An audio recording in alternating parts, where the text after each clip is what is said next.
ప్రపంచం అసూయపడేలా ఓ వెలుగు వెలిగింది పర్షియా సామ్రాజ్యం. అదే నేటి ఇరాన్.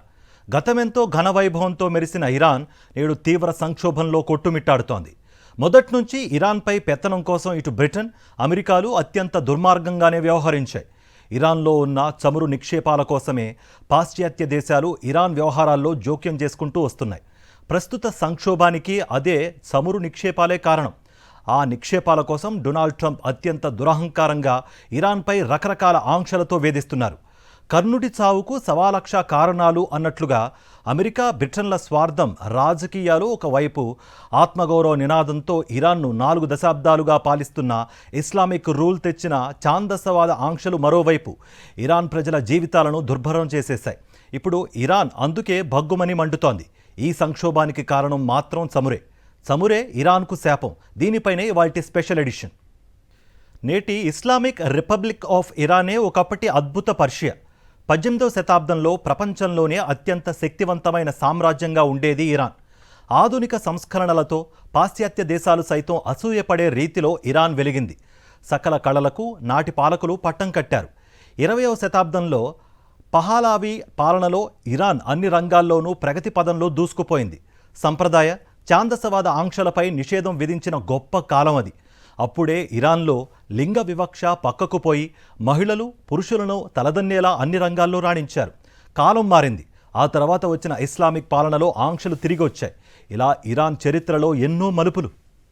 పశ్చిమాన ఇరాక్, టర్కీ, అజర్బైజాన్, వాయువ్యాన ఆర్మేనియా, ఉత్తరాన కాస్పియన్ సముద్రం, ఈశాన్యాన టర్క్మెనిస్తాన్, తూర్పున ఆఫ్ఘనిస్తాన్, ఆగ్నేయం వైపు పాకిస్తాన్, ఒమన్లు, దక్షిణాన పర్షియన్ గల్ఫ్లు సరిహద్దులుగా పశ్చిమ ఆసియాలో శతాబ్దాల పాటు ఘన వైభవంతో వెలిగింది పర్షియా సామ్రాజ్యం. 5 రీజియన్లతో 31 ప్రావిన్స్లతో కూడిన ఇరాన్ జనాభా 9 కోట్లు. ప్రస్తుతం తీవ్ర సంక్షోభంలో ఉంది ఇరాన్. ఇరాన్లో తమ అనుకూల పాలకులను కూర్చోబెట్టాలి అని అమెరికా అత్యంత దుర్మార్గంగా తహతహలాడుతోంది. ఆసియాలోనే ఇరాన్ది అద్భుతమైన చరిత్ర. తిరుగులేని వైభవంతో మెరిసిన బంగారం లాంటి సామ్రాజ్యం ఇది. తరతరాల పాటు తోడుకున్న తరగని చమురు నిక్షేపాలు కలిగిన గని ఇరాన్. 1925లో ఇరాన్లో పహలావి రాజవంశ పాలన ఆరంభమైంది. రెజా షా 16 ఏళ్ల పాటు దేశాన్ని పాలించారు. ఈయన పాలనలో ఎన్నో సామాజిక, ఆర్థిక సంస్కరణలు అమల్లోకి వచ్చాయి. రష్యా, బ్రిటన్లు ఇరాన్పై పెత్తనం కోసం జరిపిన దాడిలో రెజాషా గద్దె దిగాల్సి వచ్చింది. కాకపోతే రెజాషా పాలనలో దేశం చాలా రంగాల్లో దూసుకుపోయింది. స్కూళ్లు, రైళ్లు, రేడియో, సినిమాలు, టెలిఫోన్లు ఈయన పాలనలోనే వచ్చాయి. లా అండ్ ఆర్డర్ కూడా చక్కగా ఉండేది అన్న పేరు ఉండింది.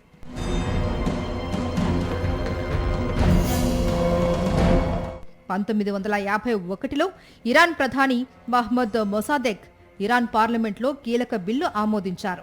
దేశంలోని చమురు పరిశ్రమను జాతీయం చేస్తూ నిర్ణయం తీసుకున్నారు. ఇది బ్రిటిష్ పాలకులకు షాక్ ఇచ్చింది. ఎందుకంటే ఇరాన్ చమురు లేకుంటే బ్రిటన్ మనుగడే లేదు. బ్రిటన్ ఇరాన్ చమురు బంధం గురించి తెలుసుకోవాలంటే చరిత్రను రివైండ్ చేయాలి. 1901 ప్రాంతంలో ఇరాన్లో భారీ చమురు నిక్షేపాలు వెలుగులోకి వచ్చాయి. వీటిపై కన్నేసిన బ్రిటిష్ పాలకులు ఇరాన్లో చమురు తవ్వి తీసి అమ్ముకునేందుకు డీల్ కుదుర్చుకున్నారు. అప్పటి ఇరాన్ షా మొజాఫర్ అలీద్దీన్తో డీల్ ఖరారు చేసుకున్నారు. దాని ప్రకారం 60 ఏళ్ల పాటు ఇరాన్లో చమురు తవ్వుకొని ఎక్కడికి కావాలంటే అక్కడికి రవాణా చేసి ఏ దేశానికి కావాలంటే ఆ దేశానికి అమ్ముకునే సర్వాధికారాలను బ్రిటన్ సొంతం చేసుకుంది. 1908 నాటికి ఇరాన్లో మరో చోట చమురు నిక్షేపాలు బయటపడడంతో బ్రిటిష్ పెట్రోలియం సంస్థను నెలకొల్పి చమురును సొంతం చేసుకుంది.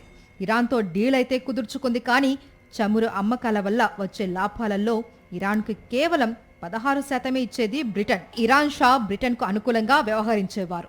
దేశ ప్రయోజనాలు దెబ్బతీస్తున్నారని షాపై ప్రజల్లో వ్యతిరేకత పెల్లుబికింది. నిజానికి 1952లో ప్రధాని మహ్మద్ మొసాదెగ్ను పదవి నుంచి తప్పించారు. అయితే ప్రజల నుండి వ్యతిరేకత పెరగడంతో ఆయన్ను తిరిగి ప్రధాని పీఠంపై కూర్చోబెట్టారు. చమురు పరిశ్రమను జాతీయం చేస్తూ మహ్మద్ మొసాదెగ్ తీసుకున్న నిర్ణయం బ్రిటిష్ పాలకులకు నిద్ర లేకుండా చేసింది. మొసాదెగ్ నిర్ణయాన్ని సవాల్ చేస్తూ అంతర్జాతీయ న్యాయస్థానాన్ని ఆశ్రయించింది బ్రిటన్. బ్రిటన్ ఎంతగా బెదిరించినా, ఎన్ని ఒత్తిళ్లు చేసినా మొసాదెగ్ లొంగలేదు. తగ్గేదేలే అనేశారు. మొసాదెగ్కు ప్రత్యేక ఆఫర్ ఇస్తామని ఆశ చూపించినా ఆయన దిగి రాలేదు.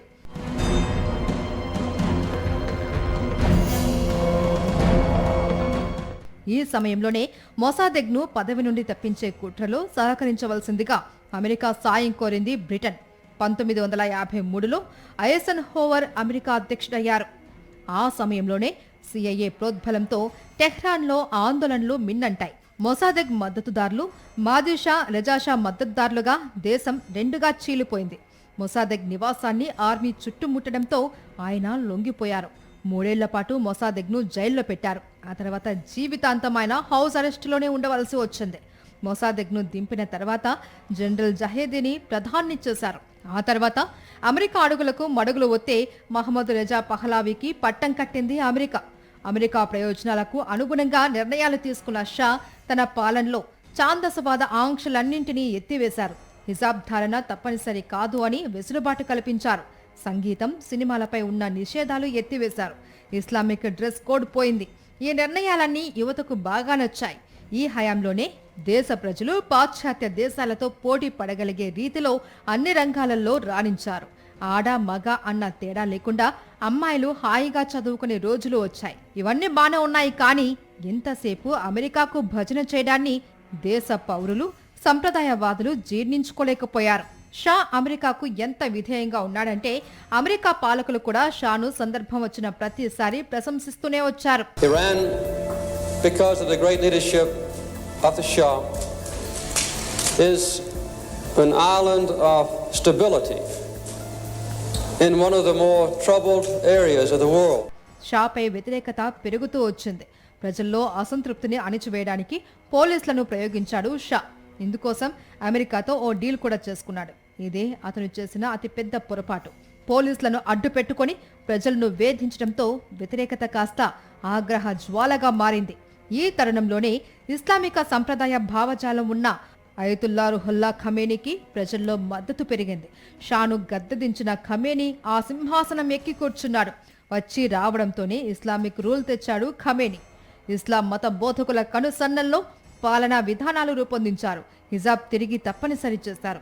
మతపరమైన ఆంక్షలు పెరిగాయి. అయితే ఇరాన్ ఆత్మ గౌరవాన్ని కాపాడుకుంటూ అమెరికా, బ్రిటన్లకు ఎదురొడ్డి నిలిచిన చరిత్ర ఖమేనీకి దక్కింది.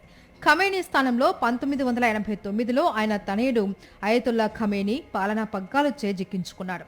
అప్పటి నుండి ఇప్పటి వరకు 37 ఏళ్ల పాటు ఖమేనీ నిరాటంకంగా పరిపాలిస్తూనే ఉన్నాడు. అయితే ఖమేనీల పాలనలో ఇరాన్పై అమెరికా నిత్యం విషం చిమ్మడం మొదలుపెట్టింది. రకరకాల ఆంక్షలతో ఇరాన్ను దెబ్బతీస్తూనే వచ్చింది అమెరికా. 1992లో మొదటిసారి ఇరాన్పై ఆంక్షలు విధించింది అమెరికా. ఇరాన్కు ప్రపంచ దేశాలు ఎలాంటి ఎగుమతులు చేయకూడదు అని ఆంక్షలు పెట్టింది అమెరికా. 1984లో అయితే మరో అడుగు ముందుకు వేసి ఇరాన్పై ఉగ్ర ముద్ర వేసింది అమెరికా. ఉగ్రవాదాన్ని పెంచి పోషిస్తూ ఇరాన్ అశాంతి రాజేస్తోంది అని అమెరికా విమర్శించింది. డొనాల్డ్ ట్రంప్ అధ్యక్షుడయ్యాక ఇరాన్తో చేసుకున్న అణు ఒప్పందం నుంచి బయటకు వస్తున్నట్లు ప్రకటించారు. For far too long, all the way back to 1979 to be exact, nations have tolerated Iran's destructive and destabilizing behavior in the Middle East and beyond. Those days are over. 2019 ఏప్రిల్లో Iran revolutionary gourd corps ను ఓ ఉగ్రవాద సంస్థగా America ప్రకటించింది. 2020లో Iran కీలక military commander Qasim Suleman ను America సైన్యం హతమార్చింది. ఇక అక్కడి నుంచి రెండు దేశాల మధ్య నిత్యం రావణ కాష్టం కాలుతూనే ఉంది. ఒక పక్క ఇజ్రాయెల్, మరో పక్క అమెరికాలు ఇరాన్పై దాడులకు తెగబడి ఇరాన్ అణ్వాయుధాలు తయారు చేస్తోంది అంటూ గగ్గోలు పెట్టాయి. ఇరాన్ అధినేత ఖమేనీని అంతమొందించాలి అని ఇజ్రాయెల్ బాహాటంగానే డిమాండ్ చేస్తోంది. ఇప్పుడు ట్రంప్ కూడా ఖమేనీని గద్దె దింపి దేశంలోని చమురు నిక్షేపాలను సొంతం చేసుకోవాలి అని చూస్తున్నారు. ఘన వైభవం నుంచి తీవ్ర సంక్షోభంలోకి జారిపోతుంది ఇరాన్. అయితే ఈ పాపమంతా అమెరికా, బ్రిటన్లదే అంటున్నారు మేధావులు. అసలు ఇరాన్పై అమెరికా పెత్తనం ఏంటి? ఇరాన్లోని చమురు నిక్షేపాలపై అమెరికా ఆశపడ్డం ఏంటి? వెనుజులాలోనూ చమురు కోసమే అమెరికా మదురోను కిడ్నాప్ చేసింది. గతంలో ఇరాక్లోనూ చమురు కోసమే విధ్వంసాలు సృష్టించింది. ఇప్పుడు ఇరాన్లోనూ అదే పాపాన్ని కొనసాగిస్తోంది. ఇరాన్ ప్రజలు తమ పాలకులపై అసంతృప్తితో ఉంటే వారు తిరుగుబాట్లు చేస్తే అక్కడి విపక్షాలు వాటిని అడ్వాంటేజ్గా తీసుకోవచ్చు. కానీ ఇరాన్తో ఏ మాత్రం సంబంధం లేని అమెరికాకు ఇరాన్ వ్యవహారాలతో ఏంటి సంబంధం అని విశ్లేషకులు నిలదీస్తున్నారు. అగ్రరాజ్యం అమెరికా పదే పదే ఇరాన్పై ఉగ్ర ప్రచారం చేస్తోంది. అమెరికా చేస్తోంది కాబట్టి అదే నిజం చేద్దామని ఇరాన్లోని ఇస్లామిక్ పాలకులు అనుకున్నారా, లేక ఇరాన్ పాలకుల వ్యవహారాలు చూసిన తర్వాతనే అమెరికా ఆరోపణలు చేస్తోందా అన్నది ఆసక్తికరం. 1984లోనే ఇరాన్ను ఉగ్రవాదాన్ని పెంచి పోషించే దేశంగా అమెరికా అభివర్ణించింది. ఇరాన్లో 90% మంది షియా ముస్లింలే. ప్రపంచంలోని షియా ముస్లింలకు రక్షణ కవచంలా ఇరాన్ వ్యవహరించాలని ఖమేనీ ఆలోచన. మరోవైపు పాలస్తీనాపై ఇజ్రాయిల్ దుర్మార్గాన్ని ఎదుర్కొని గాజాలో పాలస్తీనాకు మద్దతుగా పోరాటాలు చేయాలని కూడా ఆయన భావించారు. ఈ ఆలోచనల్లోంచే ఇరాన్ కొన్ని కీలక నిర్ణయాలు తీసుకుంది. పాలస్తీనా తరపున ఇజ్రాయిల్తో యుద్ధం చేయడానికి ఏర్పడిన హమాస్కు ఇరానే వెన్నుదన్ను. హమాస్కు అండగా హెజ్బుల్లాను ఏర్పాటు చేసింది ఇరాన్. లెబనాన్లో హెజ్బుల్లా పేరిట ఓ రాజకీయ పార్టీనే నెలకొల్పింది ఇరాన్. ఇస్లామిక్ దేశాలన్నింటిపైన పెత్తనం కోసం టర్కీ చేస్తోన్న ప్రయత్నాలకు చెక్ చెప్పి ఇస్లామిక్ ప్రపంచాన్ని తాను శాసించాలని ఇరాన్ అనుకుంటోంది. అందుకే హెజ్బుల్లాను ఏర్పాటు చేయడమే కాదు, అందులోని సైనికులకు శిక్షణ, ఆయుధాల సరఫరాతో పాటు వారిని పోషించే బాధ్యతను భుజాలకెత్తుకుంది ఇరాన్.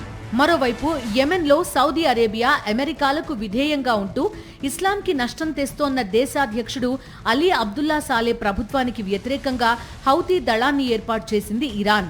వీటికి తోడు ఇరాన్లో ఇస్లామిక్ రివల్యూషనరీ గార్డ్ కార్ప్స్ పేరుతో ఒక ఆర్మీ ఏర్పాటు చేసింది. వీటన్నింటిపైన అమెరికా నిఘా పెట్టింది. అమెరికాతో పాటు ఇజ్రాయెల్ కూడా ఓ కన్నేసి ఉంచింది. 2023లో అక్టోబర్ 7న ఇజ్రాయిల్ ఆర్మీని కోలుకోలేని దెబ్బ కొట్టింది హమాస్. ఆ ఘటనలో హెజ్బుల్లా కీలక పాత్ర పోషించింది. ఆ కసితోనే ఆ తర్వాత ఇజ్రాయిల్ హెజ్బుల్లాతో పాటు హమాస్ని టార్గెట్ చేసి వరుస హింసాకాండాలతో విరుచుకుపడుతూ వచ్చింది. అది ఇప్పటికీ కొనసాగుతోంది. నిజానికి ఈ దళాల వల్ల ఇరాన్కు ఎంత మేలు జరిగిందో తెలీదు, కానీ ఇప్పుడు ఇరాన్ తీవ్ర సంక్షోభంలో కూరుకుపోవడానికి వీటి ఏర్పాటు కూడా ఒక కారణమే. అయితే అన్నింటినీ మించిన పెద్ద కారణం మాత్రం అమెరికా దురహంకారం, దురాశలే. ఇరాన్లో ఉన్న చమురు నిక్షేపాలపై గతంలో బ్రిటన్ డేగ కన్నేసింది. తాగినంత చమురు తాగిన తర్వాత ఇరాన్ పాలకులు చమురు పరిశ్రమను జాతీయం చేయడంతో షాక్ తింది బ్రిటన్. అప్పట్లో బ్రిటన్కు అండగా ఉన్న అమెరికా ఇప్పుడు ట్రంప్ నేతృత్వంలో అదే చమురుపై ఆశపడుతోంది. కేవలం చమురు కోసమే ఇరాన్లో అగ్గిరాజేస్తోంది. ఇరాన్లో ద్రవ్యోల్బణం పెరిగిపోవడంతో ప్రజల జీవితాలు దుర్భరమయ్యాయి. జనం వీధులకెక్కి ఉద్యమిస్తున్నారు. ఇదే సరైన అదను అనుకున్న అమెరికా ఆందోళనకారులకు మద్దతుగా మాట్లాడుతోంది. ఇరాన్ ప్రభుత్వంపైకి ప్రజలను ఉసిగొల్పుతోంది. అమెరికా ఆలోచన ఒక్కటే, ఇస్లామిక్ పాలన అందిస్తోన్న ఖమేనీని అర్జెంటుగా గద్దెదించేయాలి. ఆ స్థానంలో తన చెప్పు చేతల్లో పడుండే ఓ నేతకు పట్టం కట్టాలి. గతంలో అమెరికాకు నమ్మిన బంటుగా వ్యవహరించిన పహ్లావీ వంశానికి చెందిన వారసుడు ఇప్పుడు అమెరికాలోనే ఉంటున్నాడు. ఇరాన్లో ఆందోళనల నేపథ్యంలో 1979లో ఖమేనీ రెజా పహ్లావీని గద్దెదించిన సంగతి తెలిసిందే. ఆ వెంటనే ఆయన తనయుడు అమెరికా వలసపోయాడు, అక్కడే ఉంటున్నాడు. తాజాగా ఇరాన్లో ఆందోళనలు ఉధృతం కావడంతో రెజా పహ్లావీ వారసుడు బహిరంగంగానే ఆందోళనకారులకు మద్దతిచ్చాడు. మీరు వెనక్కి తగ్గకండి, ప్రభుత్వంపై పోరాడండి, మనం త్వరలోనే కలుసుకోబోతున్నాం, ప్రజాస్వామిక లౌకిక పాలన తెచ్చుకోబోతున్నామంటూ పహ్లావీ కొన్ని సంకేతాలిచ్చాడు. రెజా తండ్రి కూడా అమెరికాకు లాయల్గానే ఉండేవాడు. ఇప్పుడు అదే అమెరికా సాయంతో పహ్లావీ వారసుడు ఇరాన్ సింహాసనం అధిరోహించే అవకాశాలు లేకపోలేదంటున్నారు రాజకీయ పరిశీలకులు.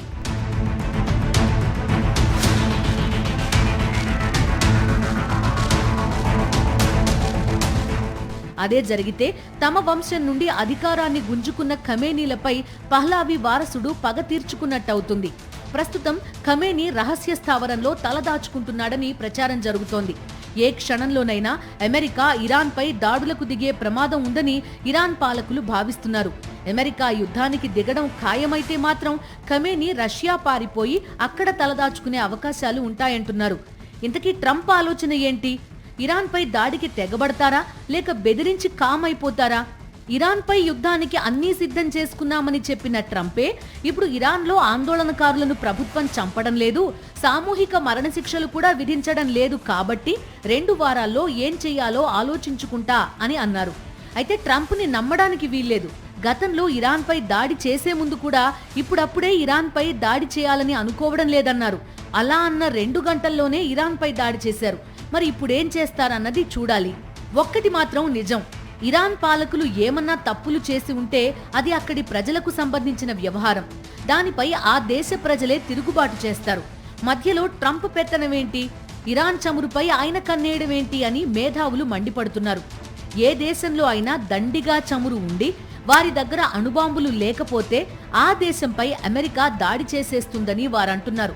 మధ్యప్రాచ్యంలో తరచుగా యుద్ధ వాతావరణం సృష్టిస్తూ వచ్చిన అమెరికా అజెండానే చమురు అని వారు వివరిస్తున్నారు. ఎంతో ప్రాచీన నాగరికత కలిగిన దేశం ఇరాన్. శిల్పకళా సంపదలోనే కాదు, ఎన్నో కళారూపాల్లో అద్భుతాలు సాధించిన వారు ఇరాన్ గడ్డపై పుట్టారు. అటువంటి దేశం ఇలా సంక్షోభంలో కూరుకుపోవడం మాత్రం బాధాకరమే. ఈ సంక్షోభం నుండి ఇరాన్ త్వరలోనే గట్టెక్కాలని ఆశిద్దాం. ప్రపంచ దేశాలు కూడా ఆ దిశగానే అడుగులు వేయాలని కాంక్షిద్దాం.